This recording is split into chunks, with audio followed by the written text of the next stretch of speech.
Dalam persiapan, lektor dapat menguji kesiapannya dengan bertanya, apakah bentuk tulisan dalam perikop? Prosa kah? Puisi kah? Kisah kah? Atau cerita atau narasi? Nasihat kah?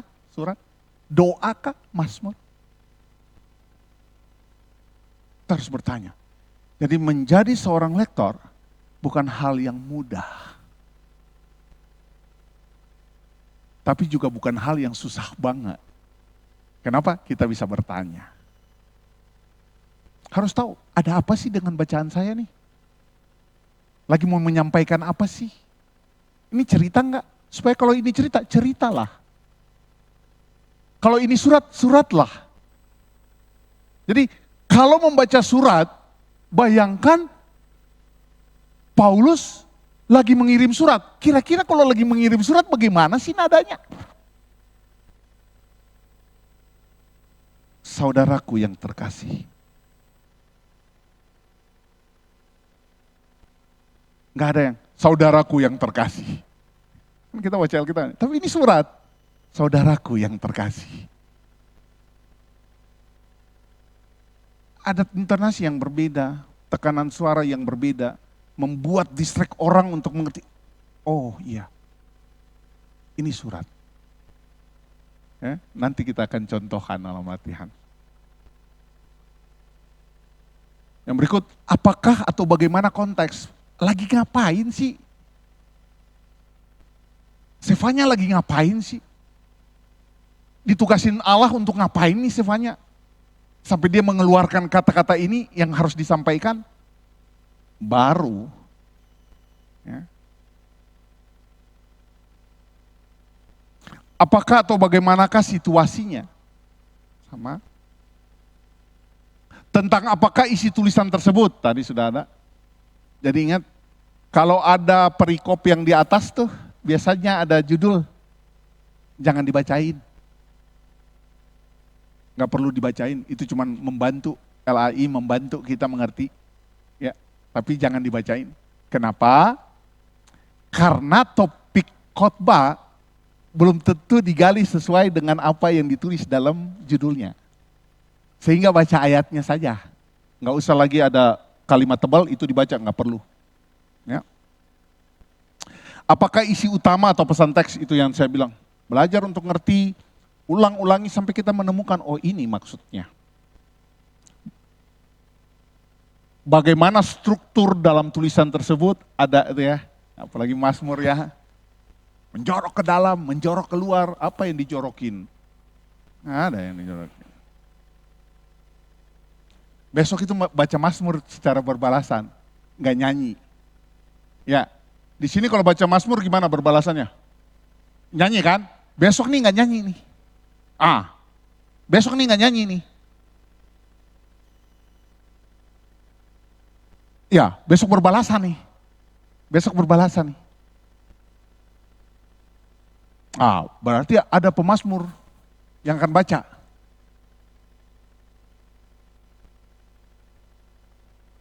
Di antar bacaan itu ditulis antar bacaan ya.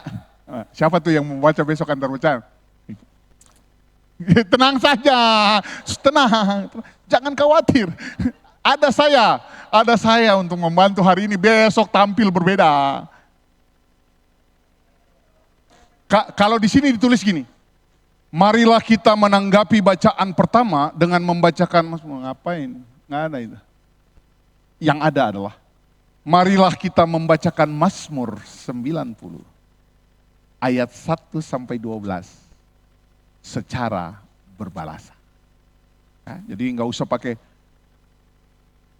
Marilah kita menanggapi bacaan pertama dengan perhatikan. Orang waktu menyanyi Mazmur sudah tidak perlu sebut-sebut ini, masuk langsung nyanyi Mazmur. Neng nong neng nong neng nong neng nong, nggak usah. Marilah kita menanggapi bacaan pertama dengan menyanyikan Mazmur. Neng nong langsung. Kenapa? Itu respons ria. Maka besok itu marilah kita membacakan Mazmur pasal 90 ayat 1 sampai 12 secara berbalasan. Nah, berbalasan di sini penggalnya per ayat.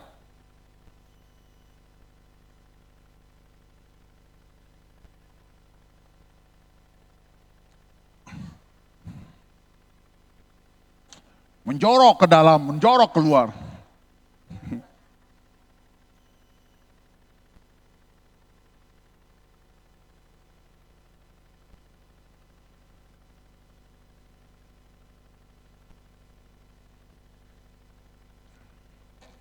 Mazmur 50.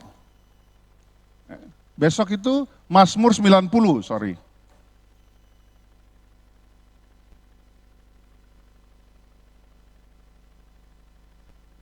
Tenang Ibu, santai saja Ibu. Karena pasti hari ini Ibu baca di depan. Tenang Ibu. Ada hari ini saya bertugas untuk membantu Ibu, besok tampil luar biasa. Mazmur 90. Jangan diusahakan berbalas-balasan tuh per ayat. Gak usah lagi menjorok ke dalam, menjorok keluar. Kenapa? Enak enggak? Enak enggak baca ayat pertama pasal 90 kalau lihat. Sang pembaca Mazmur besok akan baca begini nih. Tuhan, Engkaulah perteduhan kami. Lalu jemaat baca turun-temurun. Apa? Gak enak balas-balasannya, gak dapet, gak enak. Jadi baca saja, Tuhan, Engkaulah perteduhan kami turun-temurun. Jangan baca gini ya, Tuhan, Engkaulah perteduhan kami turun-temurun.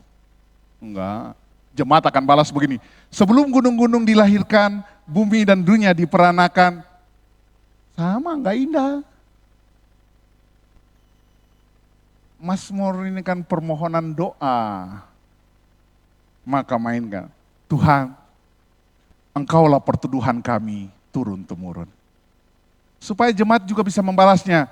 Sebelum gunung-gunung dilahirkan, bumi dan dunia diperanakan, dari dahulu kala sampai selama-lamanya Engkaulah Allah. Pembacanya baca.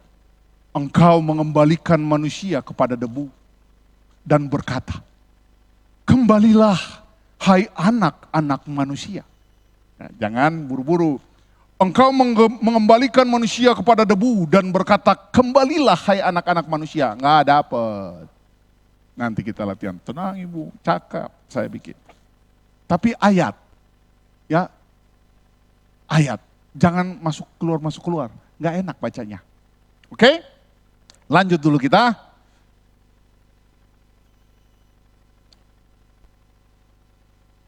Kestabilan irama dan nada melalui power suara, suara lemah menimbulkan kesan mengantuk dan membosankan.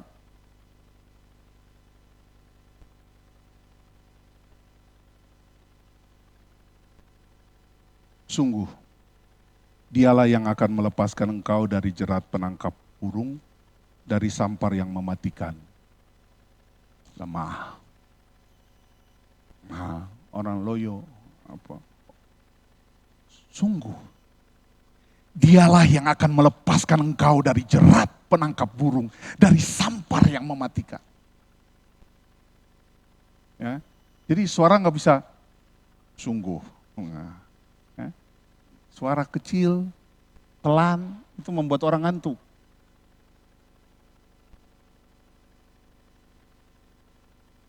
Kejelasan aksentuasi, lafal, artikulasi, dan intonasi melalui pemilahan kalimat dan menahan kecepatan untuk mempertegas atau menjelang selesai pembacaan. Artikulasi penting. Kadang-kadang nafas nggak ketemu, Tuhan menjadi Tuhan, N belum nyampe. Marilah, harusnya marilah. Ya. Jangan sampai bunyi marilah, nggak ada. Ada H di belakangnya. Marilah. Marilah. Bukan marilah. Enggak ada kita, ada H di belakangnya. Jadi, aksentuasi, lafal harus benar. Ya. Jangan sampai hilang tuh kalimat-kalimat begitu. Oke, lanjut kita.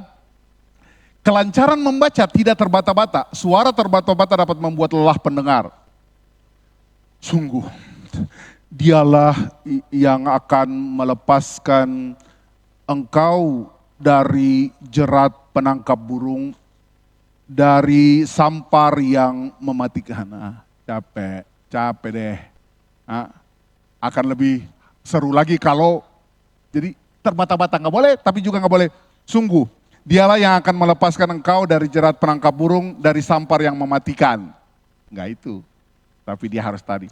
Sungguh, dialah yang akan melepaskan engkau dari jerat penangkap burung, dari sampar yang mematikan. Enak. Kestabilan warna suara.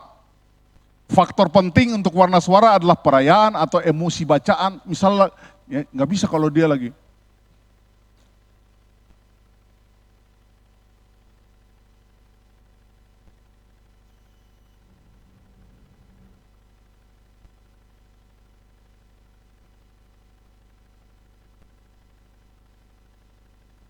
Misalnya ini. Berfirmanlah Tuhan,